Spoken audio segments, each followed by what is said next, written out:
ಇನ್ನು ನಾಗೇಂದ್ರ ಅವರ ರಾಜೀನಾಮೆಗಾಗಿ ಸಮರವನ್ನ ಸಾರಲು ದೋಸ್ತಿ ಪಡೆ ಸಜ್ಜಾಗಿದೆ. ನಿರಂತರವಾಗಿ ಪ್ರತಿಭಟನೆ ನಡೀತಾನೆ ಇದೆ. ನಾಳೆಯೂ ಕೂಡ ಸದನದಲ್ಲಿ ಹೋರಾಟ ಮುಂದುವರಿಯುತ್ತೆ. ಸಚಿವ ನಾಗೇಂದ್ರ ಅವರ ರಾಜೀನಾಮೆ ಸದನದಲ್ಲಿ ಹೋರಾಟಕ್ಕೆ ಬಿಜೆಪಿ ಮತ್ತು ಜೆಡಿಎಸ್ ರಣತಂತ್ರವನ್ನು ರೂಪಿಸಿಕೊಂಡಿವೆ. ವಿಧಾನಸಭೆ ಮತ್ತು ಪರಿಷತ್ನಲ್ಲಿ ಕಳೆದ 5 ದಿನಗಳಿಂದಲೂ ಕೂಡ ನಿರಂತರವಾಗಿ ಧರಣಿ ನಡೀತಾ ಇದೆ. ಕಲಾಪ ನಡೆಯುವವರೆಗೂ ಹೋರಾಟಕ್ಕೆ ದೋಸ್ತಿ ಪಡೆ ಪ್ಲಾನ್ ಮಾಡಿಕೊಂಡಿದೆ. ರಾಜೀನಾಮೆ ವಿಚಾರವನ್ನು ತಾರ್ಕಿಕ ಅಂತ್ಯಕ್ಕೆ ಕೊಂಡೊಯ್ಯೋದಕ್ಕೆ ಇಲ್ಲಿ ರಣತಂತ್ರ.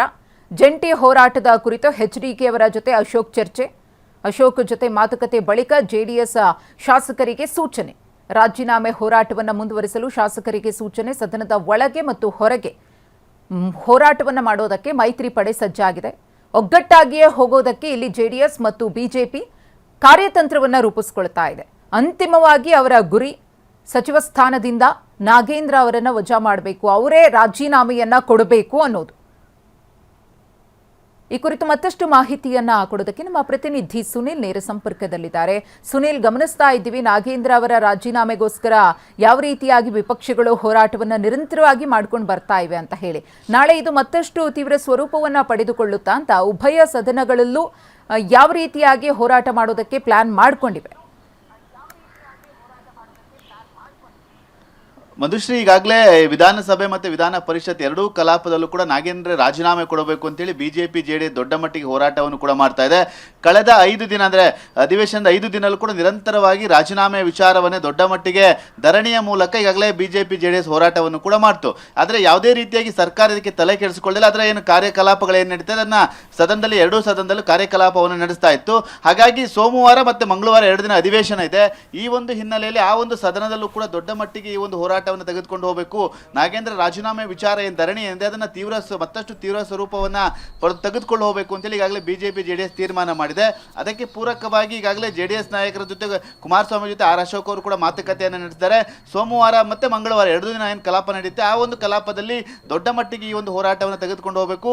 ಸರ್ಕಾರವನ್ನು ಇಕ್ಕಟ್ಟಿಗೆ ಸಿಗಿರಿಸಲಿಕ್ಕೆ ಎಲ್ಲ ರೀತಿಯ ಪ್ರಯತ್ನವನ್ನು ಕೂಡ ಮಾಡಬೇಕು. ನಾಗೇಂದ್ರ ರಾಜೀನಾಮೆ ಕೊಡುವವರೆಗೂ ಕೂಡ ನಮ್ಮ ಹೋರಾಟವನ್ನು ನಡೆಸಬೇಕು ಅಂತ ಹೇಳಿ ಇದಾದ ನಂತರದಲ್ಲಿ ಕುಮಾರಸ್ವಾಮಿ ಅವರು ಕೂಡ ಜೆಡಿಎಸ್ ಶಾಸಕರಿಗೆ ಕರೆ ಮಾಡಿ ನೀವು ಮತ್ತಷ್ಟು ಬಿಜೆಪಿ ಹೋರಾಟಕ್ಕೆ ಬೆಂಬಲವನ್ನು ನೀಡಬೇಕು, ಒಟ್ಟಾಗಿ ಒಂದು ಶಕ್ತಿ ಪ್ರದರ್ಶನವನ್ನು ಮಾಡಬೇಕು ಅನ್ನೋ ಸೂಚನೆಯನ್ನು ಕೂಡ ಕೊಟ್ಟಿದ್ದಾರೆ. ಅಷ್ಟೇ ಅಲ್ಲದೆ ಪ್ರಮುಖವಾಗಿ ಸದನದ ಒಳಗಡೆ ಒಂದು ಕಡೆ ಹೋರಾಟ ಆದರೆ ಸದನದ ಹೊರಭಾಗದಲ್ಲೂ ಕೂಡ ಹೋರಾಟವನ್ನು ಮಾಡಲಿಕ್ಕೆ ಬಿಜೆಪಿ ಮುಂದಾಗ್ತಾ ಇದೆ. ಸೋಮವಾರ ದೊಡ್ಡ ಮಟ್ಟಿಗೆ ಪ್ರತಿಭಟನೆ ಅಂದರೆ ನಾಳೆ ದೊಡ್ಡ ಮಟ್ಟಿಗೆ ಬಿಜೆಪಿ ಫ್ರೀಡಂ ಪಾರ್ಕ್ನಲ್ಲಿ ಪ್ರತಿಭಟನೆಯನ್ನು ಮಾಡ್ತಾ ಇದೆ. ವಿಧಾನಸೌಧ ಮುತ್ತಿಗೆ ಹಾಕಲಿಕ್ಕೂ ಪ್ಲಾನ್ ಕೂಡ ಮಾಡಿಕೊಳ್ಳಾ ಇದೆ. ಈ ಮೂಲಕ ನಾಗೇಂದ್ರ ಅವರ ರಾಜೀನಾಮೆ ಕೊಡುವವರೆಗೂ ನಮ್ಮ ಒಂದು ಹೋರಾಟ ನಿರಂತರ ಅನ್ನೋ ಒಂದು ಸಂದೇಶವನ್ನು ಕೂಡ ರವಾನೆ ಮಾಡ್ತಾ ಇದೆ. ಈ ನಿಟ್ಟಿನಲ್ಲಿ ಈಗಾಗಲೇ 5 ದಿನಗಳ ಕಾಲ ನಿರಂತರವಾಗಿ ವಿಧಾನಸಭೆ ವಿಧಾನ ಪರಿಷತ್ ಕಲಾಪದಲ್ಲಿ ಹೋರಾಟವನ್ನು ಮಾಡಿ ದೊಡ್ಡ ಮಟ್ಟಿಗೆ ಧರಣಿಯನ್ನು ಮಾಡಿ ನಾಗೇಂದ್ರ ಅವರ ರಾಜೀನಾಮೆಯನ್ನು ಪಟ್ಟನ್ನು ಹಿಡಿದಂಥ ವಿಪಕ್ಷಗಳು ಮುಂದುವರೆದ ಭಾಗವಾಗಿ ಮತ್ತೆ ಸದನದಲ್ಲಿ ನಾಳೆ ಅಥವಾ ನಾಳೆ ಮತ್ತೆ ನಾಡಿದ 2 ದಿನಗಳ ಕಾಲ ಹೋರಾಟವನ್ನು ಮುಂದುವರಿಸಲಿಕ್ಕೆ ಸಿದ್ಧತೆಯನ್ನು ಮಾಡಿಕೊಂಡಿದೆ. ಅದರ ಜೊತೆಯಾಗಿ ಫ್ರೀಡಂ ಪಾರ್ಕಲ್ಲೂ ಹೋರಾಟವನ್ನು ಮಾಡಿ ಮತ್ತಷ್ಟು ಸರ್ಕಾರಕ್ಕೆ ಬಿಸಿ ಮುಟ್ಟಿಸುವಂಥ ಕೆಲಸವನ್ನು ಮಾಡಲಿಕ್ಕೆ ಸಿದ್ಧತೆಯನ್ನು ಕೂಡ ಮಾಡಿಕೊಳ್ತಾ ಇದೆ. ಆದರೆ ಸರ್ಕಾರ ಯಾವುದೇ ರೀತಿಯಾಗಿ ಈಗಾಗಲೇ ವಿಪಕ್ಷಗಳ ಹೋರಾಟಕ್ಕೆ ತಲೆ ಕೆಡಿಸ್ಕೊಳ್ತಾ ಇಲ್ಲ. ನಾವು ಯಾವುದೇ ರೀತಿಯಾಗಿ ನಾಗೇಂದ್ರ ಅವರ ರಾಜೀನಾಮೆಯನ್ನು ಕೊಡಲ್ಲ, ದಲಿತ ಸಚಿವರನ್ನ ಕೆಳಗಿಳಿಸುವಂಥ ಪ್ರಯತ್ನವನ್ನ ವಿಪಕ್ಷಗಳು ಮಾಡ್ತಾ ಇದೆ, ಸದನದ ಸಮಯವನ್ನು ಹಾಳು ಮಾಡ್ತಾ ಇದೆ ಅಂತೇಳಿ ಆರೋಪವನ್ನು ಕೂಡ ಮಾಡ್ತಾ ಇದ್ದಾರೆ. ಆದರೆ ಈಗಾಗಲೇ ವಿಪಕ್ಷಗಳು ನಾಗೇಂದ್ರ ಅವರು ಕಳಂಕಿತರೆ ಅಂದರೆ ಅವರಿಂದ ನಾವು ಉತ್ತರವನ್ನು ಹೇಗೆ ಪಡೆದುಕೊಳ್ಳೋ ರಾಜೀನಾಮೆಯನ್ನು ಕೊಡಲೇಬೇಕು ಅಂತೇಳಿ ಹೋರಾಟವನ್ನು ಕೂಡ ನಡೆಸ್ತಾ ಇದ್ದಾರೆ. ಇದು ಮತ್ತೆ ನಾಳೆ ಮತ್ತಷ್ಟು ದೊಡ್ಡ ಸಂಘರ್ಷಕ್ಕೆ ಕೂಡ ಕಾರಣವಾಗುತ್ತೆ. ಹಾಗಾಗಿ ನಾಳೆ ಕಲಾಪ ಆರಂಭವಾದ ಕೂಡಲೇ ಸದನದ ಒಳಗೆ ಮತ್ತೆ ಹೋರಾಟವನ್ನು ಮಾಡಲಿಕ್ಕೆ ಬಿಜೆಪಿ ಜೆಡಿಎಸ್ ಮುಂದಾಗಿದೆ. ಮಧುಶ್ರೀ, ಧನ್ಯವಾದ ಸುನಿಲ್ ತಮ್ಮ ಮಾಹಿತಿಗಾಗಿ. ಬಿಜೆಪಿಗೆ ನಮ್ಮ ಸರ್ಕಾರದ ಬಗ್ಗೆ ಮಾತನಾಡೋಕೆ ಏನೂ ಇಲ್ಲ. ಕೊಪ್ಪಳದಲ್ಲಿ ಸಚಿವ ಶಿವರಾಜ್ ತಂಗಡಗಿ ಅವರು ಬಿಜೆಪಿ ವಿರುದ್ಧ ವಾಗ್ದಾಳಿಯನ್ನು ನಡೆಸಿದ್ದಾರೆ. ಕೇಂದ್ರದ 23 ಮಂತ್ರಿಗಳ ವಿರುದ್ಧ ಪ್ರಕರಣಗಳಿವೆ. 56 ಇಂಚಿನ ಮೋದಿ ಕ್ಯಾಬಿನೆಟ್ ಸಚಿವರ ಮೇಲೆ ಕೇಸ್ ಇದೆ. ಬಿಜೆಪಿಗೆ ನಾಗೇಂದ್ರ ಬಗ್ಗೆ ಮಾತನಾಡುವ ಯೋಗ್ಯತೆ ಇಲ್ಲ, ಅವರ ರಾಜೀನಾಮೆ ಕೇಳುವಂತಹ ಅರ್ಹತೆ ಇಲ್ಲ ಅಂತ ಹೇಳಿ ವಾಗ್ದಾಳಿಯನ್ನ ನಡೆಸಿದ್ದಾರೆ. ಇನ್ನು ನಾಗೇಂದ್ರ ಆರೋಪಿಯಷ್ಟೇ ಅಪರಾಧಿ ಅಲ್ಲ ಎಂದಿದ್ದಾರೆ ಶಿವರಾಜ್ ತಂಗಡಗಿ. ಎಷ್ಟು ಮಂದಿ ಕೇಂದ್ರದ ಮಂತ್ರಿಗಳಾದ ಅದರೊಳಗೆ 23 ಮಂದಿ ಮೇಲೆ ಕೇಸ್ಗಳದ 23 ಮಂದಿ